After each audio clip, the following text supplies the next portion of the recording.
Hi guys.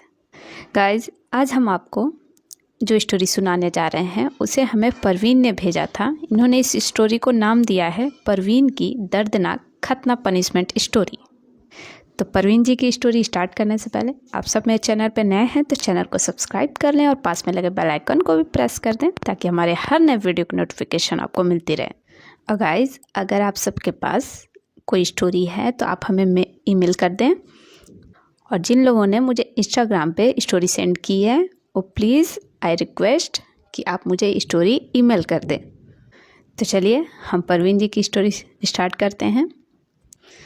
Parveen 19 साल का आवारा लड़का था जो हमेशा आवारागर्दी करता रहता था अपने आवारा दोस्तों के साथ।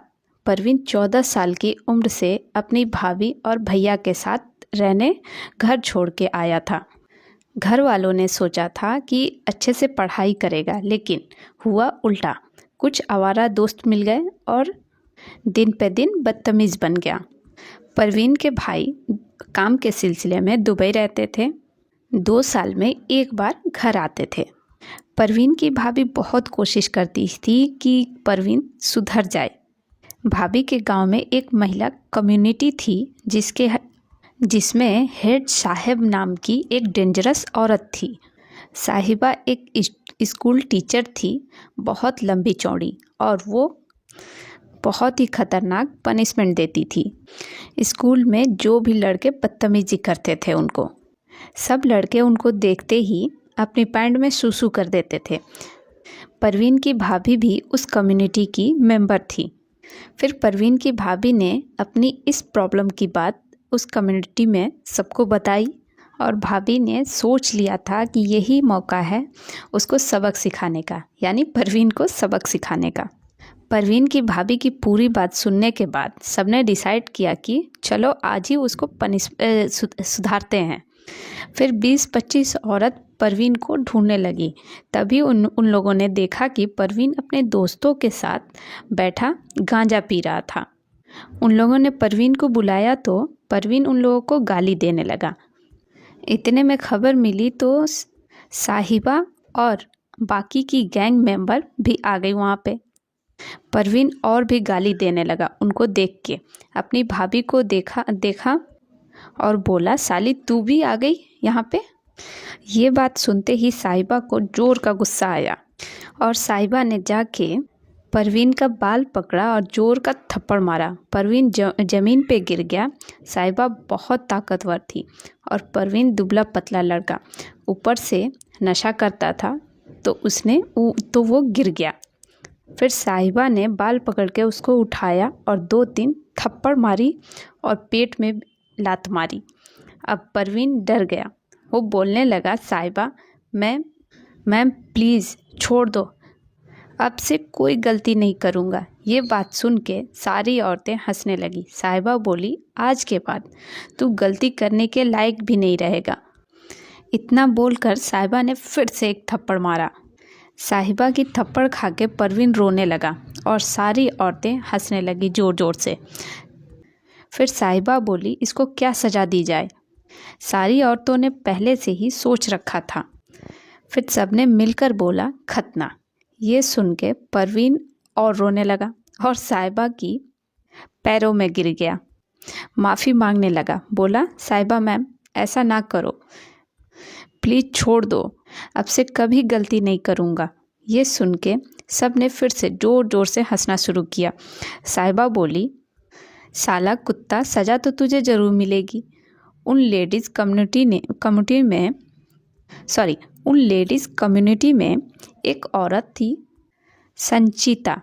उनको खतना करना आता था क्योंकि वो एक क्लिनिक में नर्स थी जहाँ खतना किया जाता था, तो उन्होंने भी ये काम सीख लिया था। साहिबा बोली, संचिता इधर आ, अब तेरी बारी है। ये सुन के परवीन और रोने लगा। बोला, साहिबा मैम प्लीज़ ना करो ऐसा, भाभी माँ प्लीज़ बचा लो, अब से कुछ नहीं करूँगा। परवीन को देखकर किसी ने कुछ नहीं बोला और बस सब हंस रही थी। साहिबा बोली, इसको यहाँ नहीं, हमारे मोहल्ले के चौराहे पे ले जाके खतना करते हैं सारे आवारा मर्द लाइन पे आ जाएं और कुछ भी करने से पहले इस सज़ा को याद करें। ये सुनकर परवीन और डर गया और भागने की कोशिश करने लगा, और जैसे ही 2-4 कदम बढ़ाया एक औरत ने पकड़ लिया। फिर परवीन उसको लथेड़ मारकर निकलने की कोशिश कर रहा था, लेकिन नाकाम था क्योंकि साहिबा आ चुकी थी। फिर साहिबा ने परवीन का बाल पकड़ के एक थप्पड़ मारा तो परवीन नीचे गिर गया, और साहिबा बोली, भागने के बारे में सोचना भी नहीं। अगर दोबारा ऐसी कोशिश की तो पूरा फुन्नू ही काट दूंगी। ये सुन के भाभी के साथ सारी औरतें हंस पड़ी। साहिबा परवीन के ऊपर एक पैर रख के बोली, चल उठ, और सारी औरतों से एक एक करके नाक रगड़ के माफ़ी मांग, ऐसा बोल के एक लथेड़ मारी। अब परवीन को समझ में आ गया था कि कोई रास्ता नहीं है, तो वो धीरे धीरे उठा और एक एक करके सबके पैरों पर पड़ा और माफ़ी मांगा। बोला, अब से कोई गलती नहीं करूँगा, सारी औरतों को सम्मान दूंगा। परवीन की ये हालत देख के सारी औरतें और हंसने लगी। साहिबा बोली, अब शर्ट और पैंट उतार और पूरा नंगा हो जा। साहिबा की ये बात सुन के परवीन शर्मा गया और चुपचाप खड़ा रहा। तो साहिबा बोली, सुनाई नहीं दिया क्या, अब और थप्पड़ खाएगा। ये सुन के परवीन धीरे धीरे शर्ट और पैंट उतार दिया। साहिबा बोली, चड्डी उतार। इतने में एक औरत पीछे से आ गई और परवीन की चड्डी झटके से उतार दी। अब परवीन पूरा नंगा हो चुका था और 20-25 औरतें और वो एकलौता लड़का 19 साल का शर्म से लाल हो रहा था। सारी औरतें उस पर हंस रही थी। साहिबा बोली, चल मुर्गा बन, और मुर्गा बन के चलते चलते चौराहे तक आ। चौराहा वहाँ से 1.5 किलोमीटर दूर था। परवीन चलने लगा मुर्गा बन के, और सारी औरतें उसके आगे पीछे हंसते हंसते चल रही थी और सब बोल रही थी, ये देखो फुन्नू वाला नुन्नू जा रहा है, और सब हंसते हंसते उसके साथ साथ चल रही थी। जैसे ही चौराहे पे पहुँचे, साहिबा बोली, संचिता के घर से खतना करने वाला सामान ले आओ। वहाँ प्रिया और टिया नाम की 16-17 साल की 2 लड़की थी। वो दौड़ कर गई संचिता के घर से खतना का सामान लाने के लिए। फिर परवीन ने सोचा कि अब थोड़ा खड़ा हुआ जाए, क्योंकि बहुत देर से मुर्गा बन के उसका पैर और कमर बहुत दर्द दुख रहा था। और जैसे ही खड़ा होने गया तो साहिबा ने एक लात मारी परवीन के बॉल पे और बोली, मैंने बोला तुझे खड़े होने को, मुर्गा बना रहे। फिर कुछ देर बाद पिया और टिया वापस आई खतना का सामान लेके। साहिबा बोली, पिया, मेरे घर में एक लेदर का हंटर है, लेकर आओ। ये बात सुनकर परवीन डर गया और उठ के साहिबा के पैर में गिर पड़ा और रोने लगा। बोला, मैं प्लीज़ मत लाओ हंटर, मर जाऊंगा। ये सुन के भाभी और सारी औरतें हंस के लोटपोट हो रही थी। साहिबा बोली, ये बात गलती करने से पहले याद नहीं आई तेरे को? प्रिया और टिया चली गई थी हंटर लाने के लिए। फिर साहिबा ने परवीन का कान पकड़ा और उसको खड़ा किया और एक थप्पड़ फिर से मारा। थप्पड़ मारने के बाद साहिबा बोली, जब तक प्रिया और टिया नहीं आ जाती तब तक कान पकड़ के उठक बैठक कर। फिर परवीन ने वही किया। प्रिया आते आते परवीन को 100 से भी ज़्यादा उठक बैठक करते हुए हो गया था। प्रिया हंटर लेके वापस आई। उसके हाथ में हंटर देख के परवीन डर से सूसू कर दिया, क्योंकि वो हंटर काफ़ी बड़ा और स्ट्रांग था। सारी औरतों ने ये देख के ताली मारकर हंसने लगी। साहिबा बोली, जब तक संचिता खतना का सामान रेडी कर रही है, सब औरतें आओ, हंटर लेके एक एक मारो। ये सुन के परवीन बहुत गिड़गिड़ाया, लेकिन उसके गिड़गिड़ाने का कोई असर किसी पर नहीं हुआ।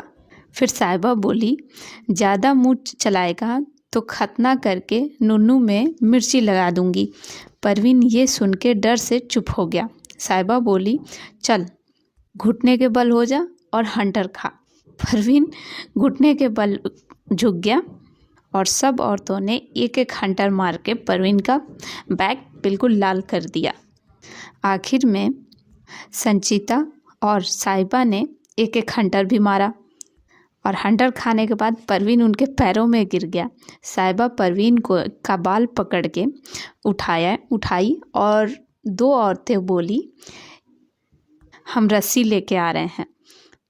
वो औरतें अपने घर से रस्सी लेकर आई। तब तक साहिबा ने परवीन को घुटने पर खड़ा रखा। फिर जैसे ही रस्सी आई, साहिबा परवीन का कान पकड़ के एक लैंप पोस्ट के पास लेके आई और परवीन को पैर से ज़मीन पे उठा के पटक दिया। परवीन का पैर पकड़ के उसको उठा के ज़मीन पे पटक दिया और फिर उसको उठा के लैंप पोस्ट के साथ बांध दिया।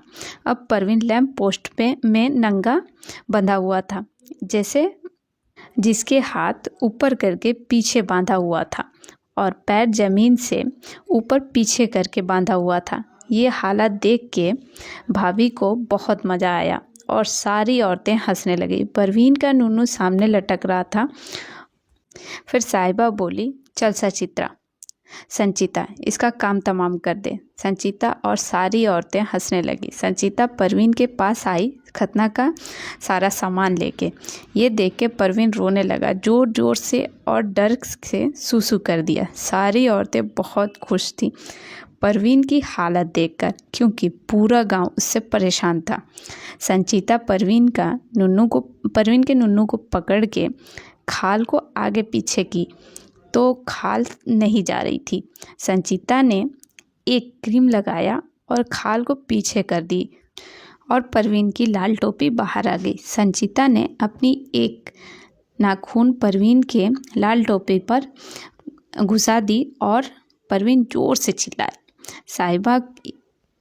साहिबा ने एक थप्पड़ मारा परवीन की गाल पे तो वो चुप हो गया। संचिता अब परवीन के नुन्नू को फोल्ड करके खाल को सीधा किए और एक लकड़ी की चिमटी में फंसा ली और फालतू स्किन को 2 उंगली से खींच के पकड़ लिया। परवीन रोया जा रहा था और मिन्नतें कर रहा था कि उसकी नुन्नू को ना काटा जाए, लेकिन जवाब नहीं, सिर्फ औरतों की हंसी मिली परवीन को। संचिता अस्त्रा उठाई और बोली, सब तैयार हो? सब ने एक साथ बोला, हाँ हम तैयार हैं। संचिता अस्त्रा लेके एक झटके में परवीन की नुन्नू की स्किन को काट दी। परवीन दर्द से जोर से रोया और चिल्लाया, लेकिन अब औरतें इतना जोर जोर से हंस रही थी और हंस रही थी, चिल्ला रही थी कि किसी को परवीन का रोना और दर्द सुनाई नहीं दे रहा था। उसके बाद संचिता ने परवीन की पट्टी की और बोली, कुछ दिन ये नंगा ही रहेगा, घर में आके इसकी पट्टी मैं चेंज करूँगी। परवीन को लैंप पोस्ट से उतार के भाभी ने पूछा, अब याद रहेगा गलती की सज़ा। इतनी खतरनाक सज़ा वाली स्टोरी आप सबको कैसी लगी परवीन की, हमें कमेंट में ज़रूर बताइएगा। और अब हम आपको सुनाते हैं अपनी दूसरी स्टोरी, जिसको हमें फैज़ल श्रीवास्तव ने भेजा है। फैज़ल ने स्टोरी का नाम तो नहीं लिखा है, बट चलिए फैज़ल श्रीवास्तव की स्टोरी हम सुनाते हैं आप सबको। आप सब कमेंट में बताइएगा कि ये दूसरी स्टोरी आप सबको कैसी लगी। अतुल 22 साल का हैंडसम नौजवान था और पढ़ाई में बहुत होशियार था। बीएड की पढ़ाई कर रहा था। कॉलेज में बहुत से फ्रेंड थे, जिनमें कुछ बेस्ट फ्रेंड निशा, मयंक, राकेश, जेबा, मनीषा और अतुल एक ग्रुप में थे। पूरा ग्रुप कॉलेज में साथ में स्टडी और लंच मस्ती करते थे। राकेश निशा को लाइक करता था, मनीषा मयंक की गर्लफ्रेंड थी और अतुल जेबा को काफ़ी पसंद करता था। एक दिन अतुल ने जेबा को प्रपोज करते हुए कहा, मेरी गर्लफ्रेंड बनोगी जेबा? तो जेबा ने कहा, पहले खतना कराना होगा, फिर बनूंगी। अतुल को कोई आइडिया नहीं था कि जेबा ने क्या कहा, लेकिन वो खुश था कि रिस्पॉन्स पॉजिटिव में आया है। अभी खतना क्या है ये पता नहीं, अतुल खतना के बारे में पता करेगा, उसने ऐसा सोचा। फिर अतुल ने सर्च किया कि खतना क्या है, तो उसको पता चला कि ये मुस्लिम रिवाज है जिसमें पेनिस की स्किन को आगे से काट दिया जाता है। अब अतुल सोच रहा था कि मैं मुस्लिम थोड़ी हूँ। फिर जेबा ने मुझसे खतना कराने को क्यों कहा? अतुल ने सोचा कि जेबा ने उसका प्रपोज़ल रिजेक्ट कर दिया, क्योंकि ना वो कोई मुस्लिम है, मुस्लिम होता तब तो खतना कराएगा। जेबा उसकी गर्लफ्रेंड ना बनने के लिए ऐसा बोल रही है। ये तो इनडायरेक्ट रिजेक्शन हुआ और अतुल उदास हो गया। इस बात की चर्चा अतुल ने अपने दूसरे फ्रेंड से की, तो मनीषा ने अतुल को समझाया और ऐसा कुछ नहीं है, मयंक ने भी अपना खतना करवाया है, क्या ये तुम्हें पता नहीं था? अतुल ने कहा, मुझे कैसे पता होगा? तो मनीषा बोली, ये बात सही है कि खतना एक मुस्लिम रिवाज है, लेकिन मुस्लिम के अलावा इसे बहुत से लोग मेडिकल इशू के कारण ये काम करवाते हैं और ये कोई बड़ी बात नहीं है, तुम परेशान मत हो। अगर चाहो तो करवा सकते हो, बहुत इजी सिंपल सी प्रोसेस है, कोई भी डॉक्टर कर देगा, तुम मयंक से पूछ लो। फिर अतुल ने मयंक से कहा, यार ये खतना कैसे होता है, कुछ डिटेल में बताओ। मयंक ने कहा, हमारे पेनिस में जो टोपी होती है वो स्किन से ढकी होती है, बस उतनी सी स्किन को हमेशा के लिए हटा दिया जाता है और टोपी खुली हुई दिखने लगती है और लुक बहुत सेक्सी हो जाता है। खतना ना हुआ हो तो फॉरस्किन के अंदर बहुत वाइट पदार्थ जमा हो जाते हैं और बहुत गंदी बदबू आती है, उससे लड़कियों के वेजिना में इन्फेक्शन होने का डर रहता है। अतुल ने कहा, अच्छा, मुझे तो आज तक ये सब पता ही नहीं था और ना ही कोई आइडिया था कि ऐसा भी होता है। मयंक ने कहा, तू हमेशा पढ़ाई लिखाई में ही लगा रहता है, दुनिया की नॉलेज ली कहाँ तूने? चल डॉक्टर के पास तुझे मिलवा देता हूँ। फिर अतुल बोला, वो तो ठीक है, लेकिन पेरेंट्स क्या कहेंगे? चलो घर में बात करके देखता हूँ।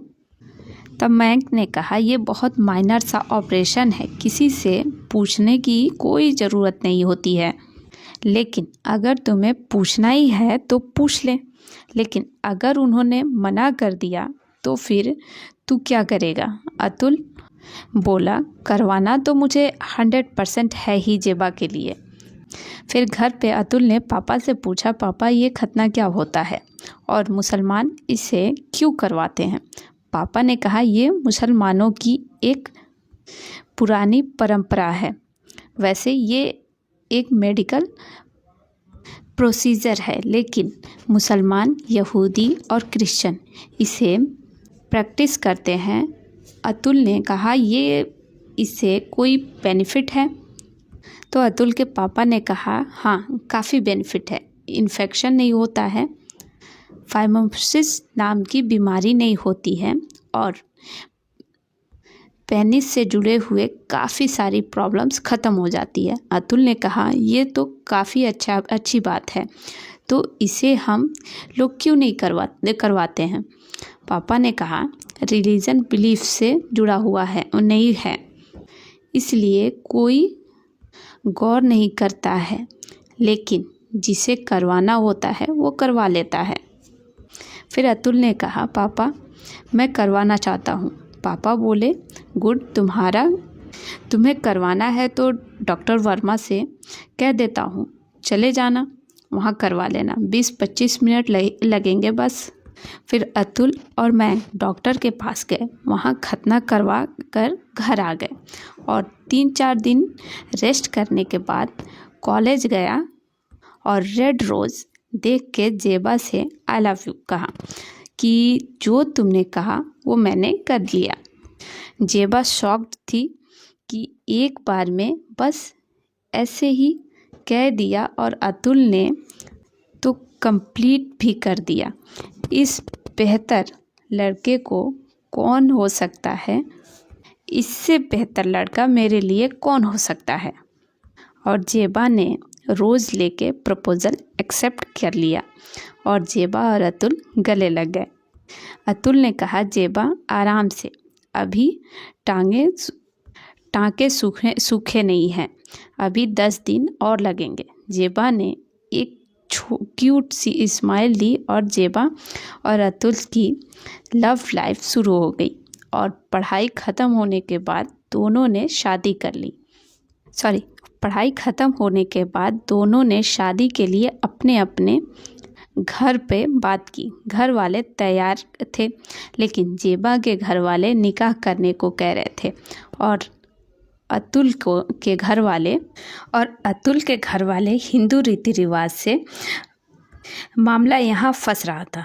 तो दोनों ने मिलके बीच का रास्ता निकाला कि स्पेशल मैरिज एक्ट के तहत शादी होगी और हम दोनों अपने अपने मजहब का प्लान करेंगे। हमारे होने वाले बच्चे एक हिंदू होगा और एक मुसलमान, और बेबी बॉय का खतना ज़रूर करेंगे, चाहे वो कोई भी बने। ये डिसाइड करके दोनों ने शादी कर ली। अतुल और जेबा, आपकी स्टोरी बहुत ही अच्छी है। यहीं पे अतुल की ये स्टोरी ख़त्म होती है। आप सब कमेंट में ज़रूर बताइएगा कि आप सबको दोनों स्टोरी में से कौन सी ज़्यादा अच्छी लगी। और चलते अगर आप सब मेरे चैनल पे नए हैं तो चैनल को सब्सक्राइब कर लें और पास में लगे बेल आइकन को भी प्रेस कर दें, ताकि हमारे हर नए वीडियो की नोटिफिकेशन आपको मिलती रहे। और अगर आप सब अपनी स्टोरी हमारे साथ शेयर करना चाहते हैं तो आप मुझे अपनी स्टोरी ईमेल कर दें और हम उसी स्टोरी को अपने यूट्यूब पे ज़रूर शेयर करेंगे सबके साथ।